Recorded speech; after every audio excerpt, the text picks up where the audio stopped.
Yo, what's going on guys? Ankit here. Welcome back to the channel. And you probably know from the title of the video, we are going up against one of our brother, sister, family alliance, AT Magneto, aka Hellfire Club Magneto. These guys are the top rated Hellfire Club Alliance, so they have placed Masters 2 or 3 times, I guess. And we were on a collision course, so from the point we saw us hit the top of Masters, like the top of the bottom Master or lower Master, we knew that as soon as we started losing and these guys hit upper part of the P1, we knew that we're going to be facing them eventually. And I would like to say that we tried our best, but of course we tried our best, but best isn't just enough at this point. We need like a lot more help, because unfortunately, the war is over by now, or pretty much over by now. We have lost by a lot. So I think they only died 5 times, maybe 6, but I might be wrong even on that. They just got some really good players. They got Orange Juice, they got Jelly. Jelly has 2 of his accounts. Ink, of course, the leader. They got who is that? Arbin, second best Kingpin player. They got overall really good players in their alliance.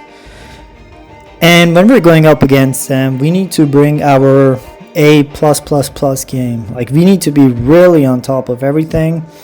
Internally, we wanted to limit our deaths to 2 or 3 per BG. But we ended up dying 30 plus times. I don't even know what the final score is. I just saw 30 a few hours ago, and I'm like, hey, that's our average. That's been for the last 2-3 wars, and we've been losing. We lost the last 2 wars, and we're gonna lose this one as well. So this would put us at I think this would put us at rank 10 or 15th of Plat 1. I don't think we're going to be in Tier 1 yet, but if we lose another one, we're going to drop down to Tier 2. Or sorry, we're not going to be in Tier 2 yet. And that's one thing we really need to avoid. Alright, so I've taken this Mordo previously on this node, and his AI was very cooperative in that previous fight. I think it was 1 or 2 wars ago. Mordo has been pretty easy. I don't know why I went for that, but no harm done. So Mordo is usually pretty easy over here for me as long as he plays ball. But even then, I think I had a 25% SP3 defense boost. He didn't really do that much damage. Sure, he did some damage, but it's not that much. And I think he goes down right about here. There you go. So that's just gonna cost me some potions. It's not the end of the world. So those 3 fights were my evening fights. When I woke up, we've already lost the war by a huge margin. Even though Magneto had only cleared about 50, like a third of our group, of our defenders, there was no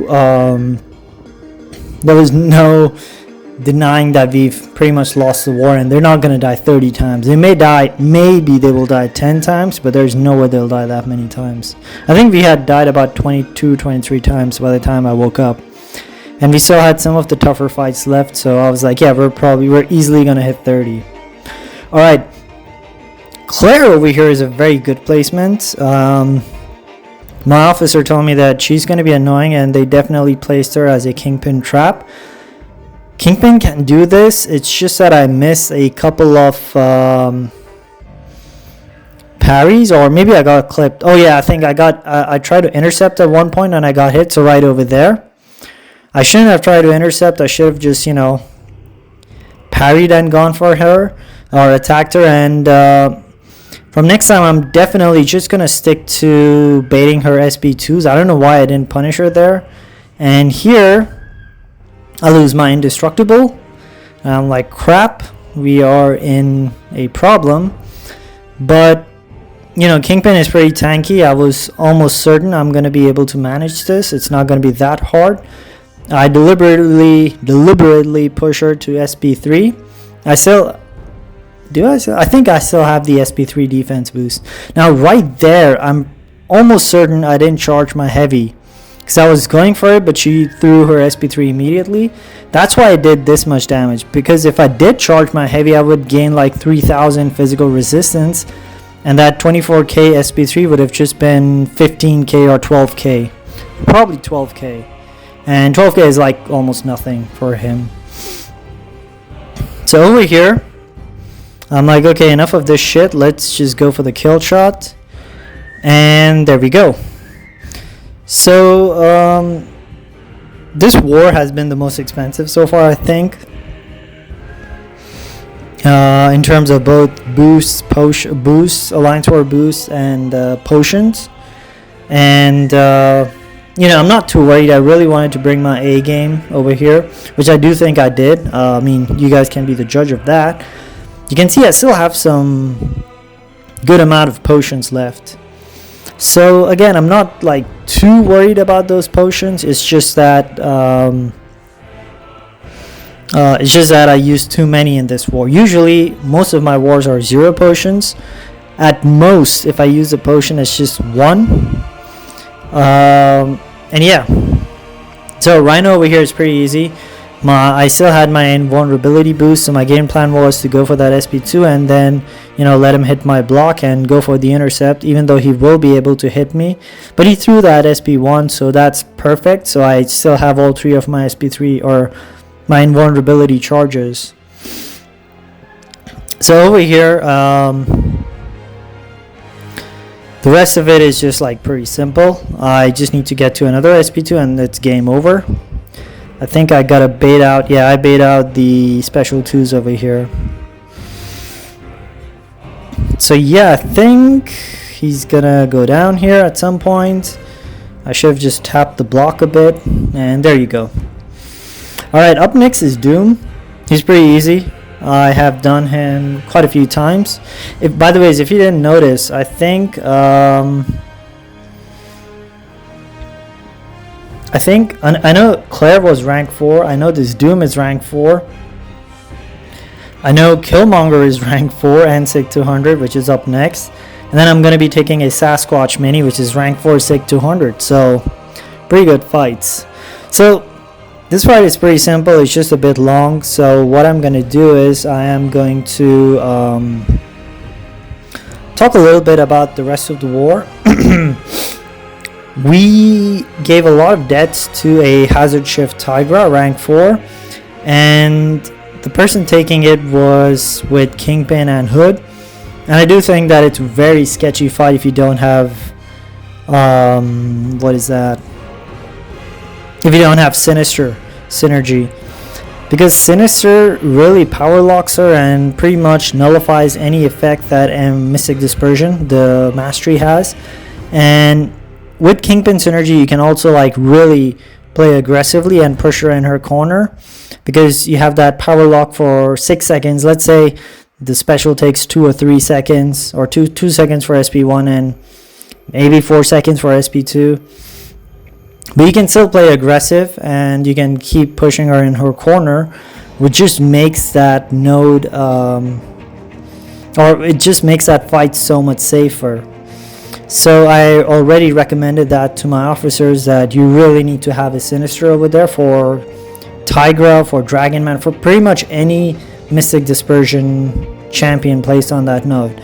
Otherwise, you definitely want to look into other options. And then we also had a death to Mojo, missing in action. So obviously, when I was talking with the officers, they were saying that, okay, we might just go with my Kingpin for what is that? For the Sasquatch, and I told him, hey, I can do that, but you know, we've died last war to a missing in action Mojo, I think it was, or Super Skrull. I think it was a Super Skrull. So I told him I think I should take that because I can guarantee 0 deaths. Unfortunately, we died there. That was 1 death. I think the rest of the mini boss island was okay, except for the Thing boss. So last war we had a rank 4 Thing boss, and our Tigra guy, he got his SP2 Dex twice, which obviously got him knocked out. Then this war, our leader went up against Thing with his Falcon, and he said that, yeah, he was getting cornered quite a bit. And I'm like, okay, next time, like, there's, like, those 2 guys were, on paper, the better options for Thing boss. So I told him next time I'm taking that Thing, and I'll need that hazard shift up. I'm gonna make sure that he doesn't, you know, get a kill or get a win. Get a kill against us.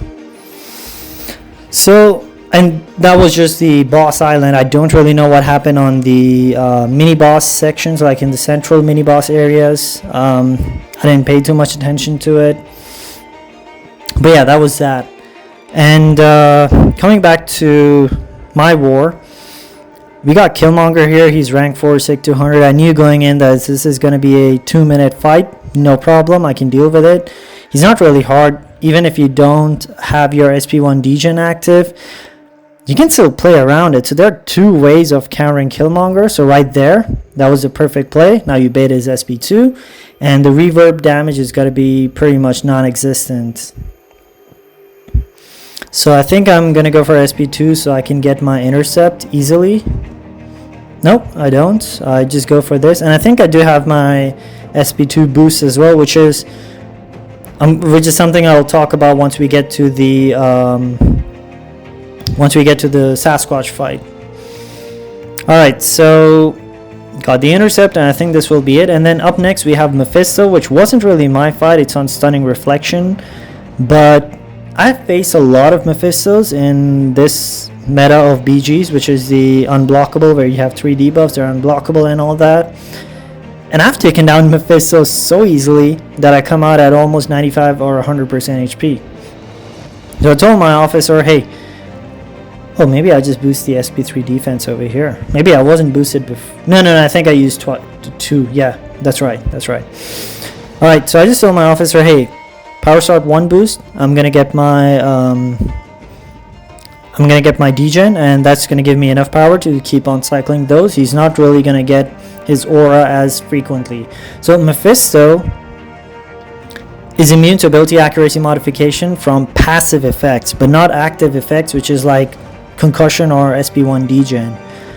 I think. I mean, it says immune. I'm pretty sure it's a bug. So yeah, there I lost my read debuffs. I should have played it better. I think that's completely on me.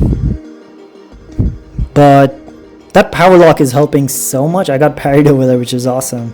Which I guess it shows that he is immune to ability accuracy modification. He might be, but that aura damage is literally nothing. I had a friend of mine from 214 PS, like my previous alliance, come message me and ask me who would I use for Mephisto. I told him Kingpin. I just followed this strategy, and a couple of hours later she was like, yeah, that worked like a charm. The guy came out at 90% HP. I'm like, there you go. Maybe a very high Sig Mephisto would be annoying, like Sig 120, 140, but Sig 20, 40, 60 isn't annoying. Alright, so going into the Sasquatch fight, the idea was to pop an invulnerability boost to cycle my SP2s. And I'm thanking him over here for... oh yeah, I was also supposed to get a protection from Odin, but I'm like, yeah, whatever, it's fine. So the idea here was to just go for SP2. He is Sig 200. I don't know if I show that. No, I don't show it. So he's Sig 200. I just want to cycle SP2s. I just want to try and keep those read debuffs active as much as I can. And that's pretty much the game plan. When he gets under 40%, he's going to start regenning. But I said that I think I'll be able to handle it. Kingpin has that much damage, so he should be able to, you know, do whatever it takes to get him down. But in hindsight, you know, I think, so he's running willpower as well, which is, I think it's a bad idea, but I guess it's better to run it because he just shuts down his own regen if it goes down to negative territory. So I talked to the officer after this fight, and you'll see how it goes. It went really well. I'm not going to say it was a bad fight, it was or it was a bad strategy, but you see that there are 3 debuffs, which gives me 45% regen reduction from Despair, plus 40% from the Petrify, which is 85%. Then I also have the Power Lock up a third of the fight, let's say, or maybe a quarter of the fight, 20%, 25% of the fight. And if I go for SB1 rotation, I could, so over here I made a mistake. I totally forgot that Unstoppable expired. So yeah, that was my bad. I mean, a minute and I've already got him down to like 35. Okay, he regened up, but I got him down to 30%, which is pretty cool. But yeah, my read debuffs fell off over there, and I'm like, okay, let me just stick to the game plan. I don't really want to think too much right now or alter my strategy. I'm just going to go for SP2s. But in hindsight, if I go for SP1s, I'm pretty much going to block out his regen and block out the chance that he gets to proc his regeneration. So over here, no, not over here. There's a part somewhere where I just throw my SP2 and it procs the Mystic Dispersion. I don't know where it is. Let's see. Is it over here? I think it's somewhere over here. No, not over there. But yeah, you can see, I mean, Kingpin is still doing pretty well. I mean, sure, he is. Yeah, over here I just decided that I'm gonna push him to SP3 because I have the Indestructible. It doesn't really matter if I eat this SP3. I know he's gonna go into Wrath mode, but it's also gonna push me to SP2 because I have increased combat power rate. So here I throw my SP2 and it just triggers Mystic Dispersion. I'm like, hang on, how is that possible? But yeah, he went from that like 2% HP to 20% in a near instant. So at this point I was thinking, should I just go for SP1? And I'm like, you know, screw it, I have 2 minutes left. I decided in the back of my mind already that if things don't go according to plan, I am going to go for SP1s if there are like 2 minutes left. But yeah, that was the end of the war. I hope you guys enjoyed it, and I'll catch you next time.